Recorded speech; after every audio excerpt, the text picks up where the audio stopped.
నివాస సదుపాయం కల్పిస్తానంటూ జెఫ్రీ అనే వ్యక్తి భారీగా డబ్బులు వసూలు చేశారు. ఒక్కొక్కరి నుంచి 4 లక్షల చొప్పున తీసుకున్నాడు. ఆయన మాటలు నమ్మి డబ్బులు చెల్లించిన విద్యార్థులకు నిరాశే మిగిలింది. వీసా రాకపోవడంతో రీఫండ్ అడిగారు స్టూడెంట్స్. అయితే తనకేం సంబంధం లేదన్నట్లుగా జెఫ్రీ హ్యాండ్ ఇచ్చాడు. దాదాపు 72 లక్షలు వసూలు చేసి చేతులెత్తేశాడు. ఆలస్యంగా మల్టా చీటర్ విషయం వెలుగులోకి వచ్చింది. Accommodation company pepper corn limited మోసంతో విద్యార్థులు విలవిలలాడుతున్నారు. జెఫ్రీ ఫరూగియా మాల్టాలో మోసపూరిత కంపెనీని నడుపుతున్నాడు. జెఫ్రీపై ఎఫ్ఐఆర్ నమోదు చేసేందుకు విద్యార్థులు పోలీసులను ఆశ్రయిస్తున్నారు.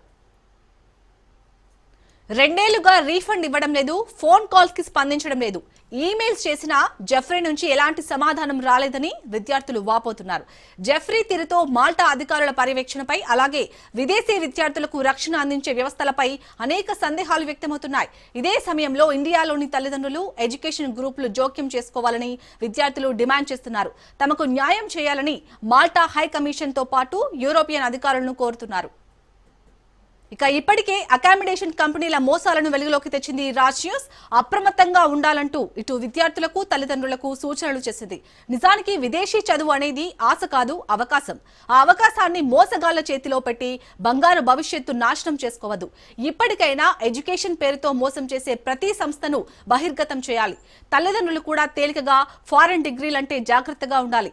విదేశీ కళ్ళను కళ్ళలుగా మార్చుతున్న అకామిడేషన్ కంపెనీలపై ప్రభుత్వం కఠిన చట్టాలు అమలు చేయాలి. అప్పుడే విద్యార్థుల భవిష్యత్తు రక్షణ లభిస్తుంది.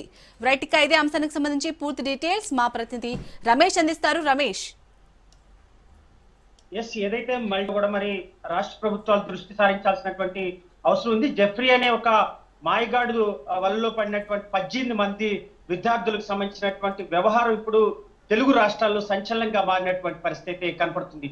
దాదాపు 72 లక్షల రూపాయలు మరి విద్యార్థులు మోసపోయినట్టు కూడా గుర్తించినటువంటి పరిస్థితి కనపడుతుంది. అయితే మొత్తంగా చూసుకుంటే మొత్తం జెఫ్రీ ఒక్కొక్కరి దగ్గర నుంచి దాదాపు 4 లక్షల రూపాయలు వసూలు చేసినటువంటి ఈ కేటుగాడు కూడా ఇప్పటికీ మరి దాదాపు 2 సంవత్సరాల నుంచి కూడా మరి వారి తిరుగుతా ఉన్నారు.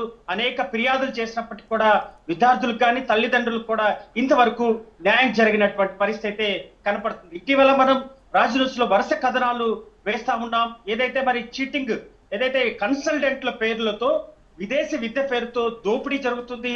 ఆంధ్రప్రదేశ్, తెలంగాణ రాష్ట్రాల్లో 2 రాష్ట్రాల్లో విద్యార్థుల్ని అటు తల్లిదండ్రులు కూడా తీవ్రంగా మోసపోతున్నటువంటి నేపథ్యంలో దీనిపైన రాజ్ న్యూస్ వెలుగులోకి తీసుకొచ్చినటువంటి నేపథ్యంలో ఖచ్చితంగా రాష్ట్ర